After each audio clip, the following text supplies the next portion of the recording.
உலகம் முழுவதும் இன்றைக்கு ஒரு சிறிய நாடு பற்றி பேசப்படுகிறது. உலக அரசியலின் கவனம் இந்த சிறிய நாட்டிற்கு நேராக திரும்பியுள்ளது. அநேக வெறுப்பு பிரச்சாரங்கள் இந்த நாட்டிற்கு விரோதமாக, இந்த நாட்டு மக்களுக்கு விரோதமாக ஜனங்களுடைய இருதயங்களிலே விதைக்கப்படுகிறது. அந்த நாடுதான் இஸ்ரவேல். ஆனால் ஆயிரக்கணக்கான ஆண்டுகளுக்கு முன்பாகவே பரிசுத்த வேதாகமத்தில் இந்த நாட்டை பற்றி தேவனுடைய தீர்க்கதரிசன வசனங்கள் என்ன சொல்கிறது என்று நீங்கள் அறிந்திருக்கிறீர்களா? சிதறடிக்கப்பட்ட ஒரு ஜனக்கூட்டம் மீண்டும் தங்களுடைய நாட்டிற்கு திரும்புவார்கள். உலக ஜாதிகள் அவர்களுக்கு எதிராக கூடுவார்கள். இறுதியில் தேவன்தாமே அவர்களை பாதுகாப்பார். இவையெல்லாம் இன்றைக்கு நம்முடைய கண்களுக்கு முன்பாக நடந்து கொண்டிருக்கிறதா? இதைத்தான் இந்த வீடியோவிலே நாம் பார்க்க போகிறோம். வேதாகம தீர்க்க தரிசனத்தில் இஸ்ரவேலின் எதிர்காலம் என்ன, இதை குறித்து தான் நாம் இந்த வீடியோவிலே நாம் பார்க்க போகிறோம். கடைசி வரையில் பாருங்கள். இது தேவனுடைய பார்வையிலே தேவனுடைய காரியங்களை குறித்தும் இஸ்ரவேலின் எதிர்காலத்தை குறித்தும் புரிந்து கொள்ளுகிறதற்கு உங்களுக்கு உதவியாக இருக்கும். இயேசு கிறிஸ்துவின் நாமத்தில் உங்கள் அனைவருக்கும் என்னுடைய வாழ்த்துதல்கள். வேதாகமத்திலே இஸ்ரவேல் என்பது தேவனாலே தெரிந்து கொள்ளப்பட்ட ஒரு விசேஷமான ஜனக்கூட்டம் அல்லது ஒரு தேசம் என்று நாம் சொல்லலாம். தேவன் இந்த உலகத்திலே ஒரு ஜனக்கூட்டத்தை விசேஷமாக தெரிந்து கொள்ளுகிறார். அவர்களோடு உடன்படிக்கை செய்கிறார். அவர்களுக்கு தீர்க்கதரிசிகளை கொடுக்கிறார்.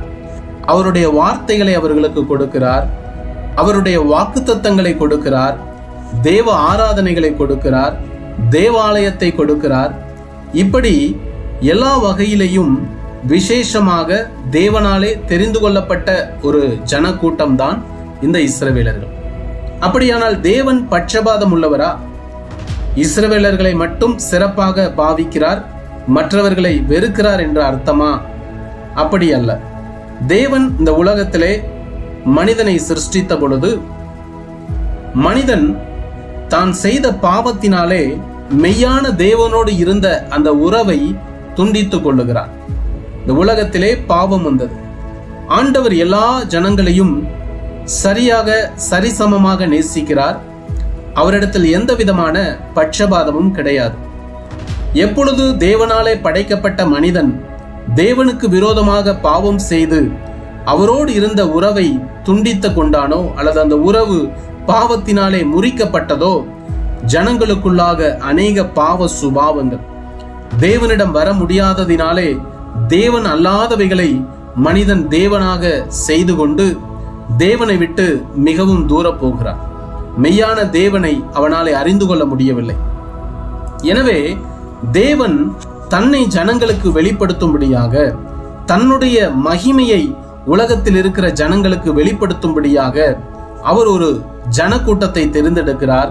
அவர்தான் இஸ்ரவேலர்கள். ஆதியாகமம் 12வது அதிகாரம் 2-3 வசனங்களிலே நாம் ஒரு வசனத்தை வாசிக்கிறோம். ஆண்டவர் ஆபிரகாம் என்கிற ஒரு மனிதனை தெரிந்து கொண்டு அந்த மனிதனோடு ஒரு வாக்குத்தத்தத்தையும் தன்னுடைய உடன்படிக்கையையும் ஏற்படுத்துகிறார். என்ன அந்த உடன்படிக்கை? நான் உன்னை பெரிய ஜாதியாக்கி உன்னை ஆசீர்வதித்து உன் பேரை பெருமைப்படுத்துவேன், நீ ஆசீர்வாதமாய் இருப்பாய். உன்னை ஆசீர்வதிக்கிறவர்களை நான் ஆசீர்வதிப்பேன், உன்னை சபிக்கிறவர்களை நான் சபிப்பேன். பூமியில் உள்ள வம்சங்கள் எல்லாம் உனக்குள் ஆசீர்வதிக்கப்படும். இந்த ஆபிரகாமின் சந்ததியிலிருந்து வந்தவர்கள் தான் இஸ்ரவேலர்கள். பிரியமானவர்களே, முக்கியமான நோக்கம் என்னவென்றால் தேவ மகிமை பூமியிலே எல்லா ஜனங்களுக்கும் வெளிப்படுகிறதற்கு இந்த இஸ்ரவேலர்களை தேவன் ஒரு கருவியாக பயன்படுத்திக் கொள்ள விரும்புகிறார். எனவே அவர்களோடு தன்னுடைய உடன்படிக்கையை ஸ்தாபிக்கிறார். ஆனால் இந்த ஆபிரகாமின் சந்ததியிலிருந்து வந்த ஜனங்கள் தேவனுடைய வார்த்தைக்கு கீழ்ப்படியாமல் தேவன் கொடுத்த கட்டளைகளையும் கற்பனைகளையும் மீறி பாவம் செய்கிற பொழுது தற்காலிகமாக தேவன் இந்த மனிதர்களை சிட்சிக்கிறார் அல்லது கண்டிக்கிறார். அதற்கான கண்டிப்பான வார்த்தைகளையும் பைபிளிலே ஆண்டவர் சொல்லி இருக்கிறார். உபாகமம் 28:64 நாம் வாசிக்கிறோம். கர்த்தர் உன்னை பூமியின் ஒரு முனை துவக்கி பூமியின் மறுமுனை மட்டும் இருக்கிற எல்லா ஜனங்களுக்குள்ளும் சிதறடிப்பார். அங்கே நீயும் உன் பிதாக்களும் அறியாத மரமும் கல்லுமான அந்நிய தேவர்களை சேவிப்பாய் என்று சொல்லப்பட்டிருக்கிறது. இயேசு கிறிஸ்து லூக்கா எழுதின சுவிசேஷம் 21வது அதிகாரம் 24வது வசனத்துல சொல்லுகிறார், பட்டய கருக்கினாலே விழுவார்கள், சகல புறஜாதிகளுக்குள்ளும் சிறைப்பட்டு போவார்கள். அதாவது புறஜாதிகள் என்றால் யூதர் அல்லாதவர்கள். அந்த புறஜாதியார்கள் யூதர் அல்லாதவர்களாலே யூதர்கள் சிறைப்படுத்தப்படுவார்கள். புறஜாதியாரின் காலம் நிறைவேறும் வரைக்கும் எருசலேம் புறஜாதியாரால் மிதிக்கப்படும். அப்ப தேவனுடைய மகிமையை வெளிப்படுத்தும்படியாக தெரிந்து கொள்ளப்பட்ட இந்த ஜனக்கூட்டம் தேவனுடைய கட்டளைகளுக்கு மீறி நடக்கிற பொழுது, பாவம் செய்கிற பொழுது தேவனாலே தண்டிக்கப்படுகிறார்கள். அவர்கள் அடிமைகளாக வேறே தேசத்தாருடைய கையிலே தேவன் அவர்களை ஒப்பு கொடுக்கிறார். இப்படியாக ஏறத்தாழ 2000 வருஷங்கள் இந்த இஸ்ரவேல் ஜனங்கள் உலகம் முழுவதிலும் சிதறடிக்கப்பட்டு கொண்டிருக்கிறார்கள். இயேசு கிறிஸ்து சொன்னதான அந்த வாக்குத்தத்தம் தீர்க்க தரிசனம் கிபி 70 நடைபெறுகிறது. கிபி 70 எருசலேம் நகரம் முற்றிலுமாக அழிக்கப்படுகிறது. பின்பு யூதர்கள் உலகமெங்கும் சிதறி போகிறார்கள். இது தற்காலிகமான ஒரு கண்டிப்பு. பின்பு தேவனுடைய வார்த்தை தீர்க்க தரிசனமாக சொல்லுகிறது. எசேக்கியேலின் புஸ்தகம் 36:24 நான் உங்களை புறஜாதிகளிடத்திலிருந்து அழைத்து உங்களை சகல தேசங்களிலுமிருந்து சேர்த்து உங்கள் சுய தேசத்திற்கு உங்களை கொண்டு வருவேன். இந்த வாக்குத்தத்தம், இந்த தீர்க்க தரிசனம் 1948 நிறைவேறுகிறது. இஸ்ரவேல் என்கிறது மீண்டும் ஒரு தேசமாக உருவாகிறது. இது ஒரு பயங்கரமான அற்புதம் பிரியமானவர்களே. ஏறத்தாழ 2000 வருடங்கள் சிதறி போன ஒரு ஜனக்கூட்டம், இஸ்ரவேல் என்கிற தேசம் வரைபடத்தில் இல்லை, ஆனால் மீண்டும் அது தேசமாக உருவாகிறது. அது ஒரு இராணுவ பலத்தினாலே அல்ல, அல்லது அரசியல் தலைவர்களுடைய ஆசைகளினாலே அல்ல. இது தேவனுடைய செய்கை. தேவன் தன்னுடைய வார்த்தையை நிறைவேற்றினார். இதுவரையிலும் இஸ்ரவேல் ஜனங்களை குறித்து நடந்து முடிந்த தீர்க்க தரிசனமான காரியங்கள். இனி நடக்க போகிறது என்ன? வேதாகமம் சொல்லுகிறது, கடைசி நாட்களிலே இந்த உலக நாடுகள் அனைத்தும் இஸ்ரவேலுக்கு விரோதமாக எழும்பும். சகரியா 12:3 வாசிக்கிறோம், அந்நாளிலே நான் எருசலேமை சகல ஜனங்களுக்கும் பாரமான கல்லாக்குவேன், அதை கிளப்புகிற யாவரும் சிதைக்கப்படுவார்கள், பூமியில் உள்ள ஜாதிகள் எல்லாம் அதற்கு விரோதமாய் கூடிக்கொள்ளுவார்கள். அப்ப இந்த கடைசி நாட்களிலே எருசலேமை சுற்றிலும் நடக்கிற யுத்தங்கள் மிகவும் முக்கியமானவைகள். ஏனென்றால் இது நாம் கடைசி நாட்களின் நிமிடங்களிலே வாழ்ந்து கொண்டிருக்கிறோம் என்பதை இது எச்சரிக்கையாக நமக்கு காட்டுகிறது. எசேக்கியேல் 38வது அதிகாரத்திலே நாம் ஒரு யுத்தத்தை குறித்து வாசிக்கிறோம். அது கோக் மாகோக் என்கிறதான யுத்தம். இந்த யுத்தத்திலே அங்கு நாம் வாசிக்கிறோம், வடக்கு திசையிலிருந்து ஒரு ராஜ்யம் வரப்போகிறது இஸ்ரவேலருக்கு விரோதமாக. அது தனியாக வராது, அதோடு சில கூட்டணி நாடுகளை சேர்த்து கொண்டு வரும். அப்ப வேத பண்டிதர்களுடைய கணிப்புப்படி இந்த தேசம் ரஷ்யா, இந்த ரஷ்யாவோடு சேர்ந்து கொண்டு 38 எசேக்கியேல் 38:5 சொல்லுகிறது, சில நாடுகளை குறிப்பிடுகிறது, பாரசீகம் அல்லது பெர்சியா. இந்த பாரசீகம் பெர்சியா என்கிறது தான் இன்றைக்கு இருக்கக்கூடிய ஈரான். அது மட்டுமல்ல, அங்கு லிபியா நாடு சொல்லப்பட்டிருக்கிறது, எத்தியோப்பியர் நாடு சொல்லப்பட்டிருக்கிறது, கோமேர் என்று சொல்லப்பட்டிருக்கிறது, தோகர்மா என்று சொல்லப்பட்டிருக்கிறது. இதெல்லாம் என்ன என்று சொன்னால், இப்போ இருக்கக்கூடிய எத்தியோப்பியா, வட ஆப்பிரிக்காவின் சில பகுதிகள், லிபியா தேசம், துருக்கி மற்றும் அதன் சுற்றுப்பகுதிகளிலே இருக்கக்கூடிய தேசங்கள் மற்றும் காகேஸ் என்கிற ஒரு பகுதி, இவர்கள் எல்லாம் சேர்ந்து கொண்டு இஸ்ரவேலுக்கு விரோதமாக யுத்தத்திற்கு வருவார்கள். இந்த யுத்தம் தான் கோக் மாகோக் யுத்தம். நாம் என்ன நம்புகிறோம் வேதத்தின் அடிப்படையிலே என்று சொன்னால், இந்த கோக் மாகோக் யுத்தம் வருகிறதற்கு முன்பதாக கிறிஸ்தவர்கள், அதாவது சபை, இயேசு கிறிஸ்துவனுடைய ரகசிய வருகையிலே எடுத்துக்கொள்ளப்பட்டிருக்கும். அப்ப இந்த ஈரான் இஸ்ரவேலுக்கு இடையே நடக்கக்கூடிய யுத்தம் நமக்கு மிகவும் முக்கியமான ஒரு எச்சரிக்கை மணி. இயேசு கிறிஸ்துவனுடைய ரகசிய வருகை மிகவும் சமீபத்தில் இருக்கிறது.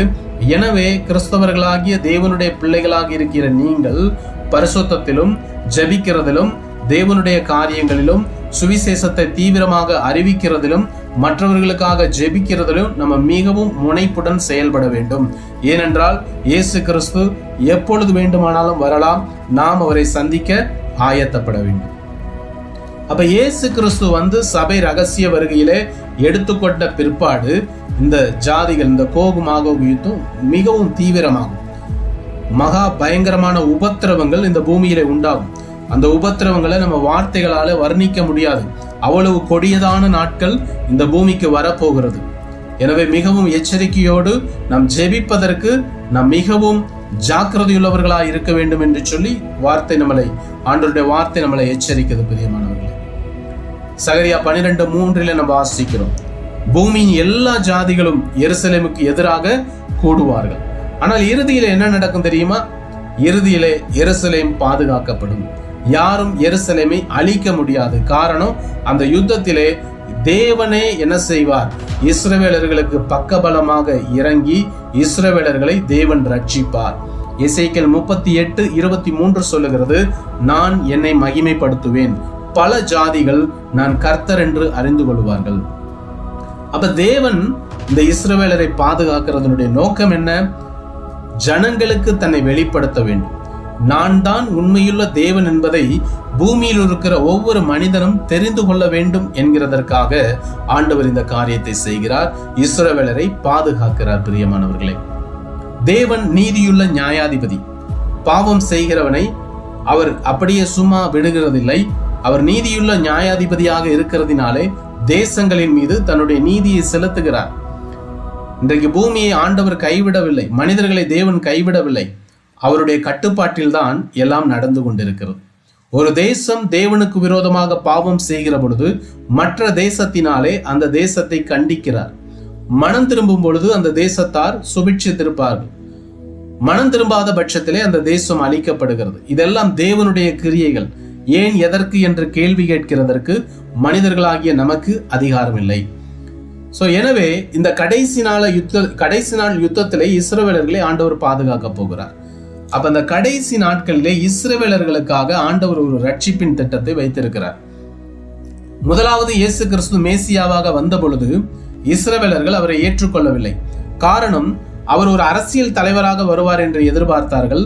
ஆனால் இயேசு கிறிஸ்து அரசியல் தலைவராக அல்லது மதத்தை ஸ்தாபிக்கிற மதகுருவாக வரவில்லை. அவர் ஜனங்களுடைய பாவங்களை நீக்கி ரட்சிக்கிற ஒரு இரட்சகராக வெளிப்பட்டார். எனவே மேசியா இயேசு அல்ல என்று நிராகரித்த இஸ்ரவேலர்கள் இயேசு கிறிஸ்துனுடைய 2ஆம் வருகையின் பொழுது, அதாவது இந்த காரியங்கள் சம்பவிக்கும் பொழுது, அவர்தான் உண்மையான தாங்கள் எதிர்பார்த்த மேசியா என்று நம்பி இயேசுவை ஏற்றுக்கொண்டு அநேகர் ரட்சிக்கப்படுவார்கள். கடைசி காலத்திலே யூதர்களுக்கு அல்லது இஸ்ரவேலர்களுக்கு தேவன் ஒரு ரட்சிப்பின் திட்டத்தை வைத்திருக்கிறார். முற்றிலுமாக தேவன் அவர்களை கைவிடவில்லை. அதை குறித்து அப்போஸ்தலனாகிய பவுல் ரோமாபுரருக்கு எழுதின அந்த நிருபத்திலே நாம் வாசிக்க முடியும். அதை தியானித்து பாருங்கள். அப்ப கடைசி நாட்களிலே ஒரு கூட்ட ஜனங்கள் இயேசு கிறிஸ்துவை ஏற்றுக்கொண்டு ரட்சிக்கப்படுவார்கள். சகரியா 12:10 சொல்லுகிறது அல்லவா, அவர்கள் தாங்கள் குத்தினவர்களை நோக்கி பார்ப்பார்கள் என்று சொல்லி. அதாவது இயேசுதான் உண்மையான மேசியா என்று உணர்ந்து ரட்சிக்கப்படுவார்கள். பின்பு ஆண்டவருடைய அந்த 2ஆம் வருகை காலம் இருக்கும். 2ஆம் வருகையின் பொழுது ஆண்டவர் அந்தி கிறிஸ்துவையும் அவனோடு கூட சேர்ந்த கூட்டத்தாரையும் அவர் யுத்தம் செய்து ஜெயித்து இந்த பூமியிலே 1000 வருடம் தன்னுடைய அரசாட்சியை அவர் ஸ்தாபிப்பார். எனவே இஸ்ரவேல் என்பது தேவனுடைய எதிர்கால திட்டத்தின், ரட்சிப்பின் திட்டத்தின் ஒரு பகுதியாகும். வேதாகமம் நமக்கு என்ன சொல்லுகிறது?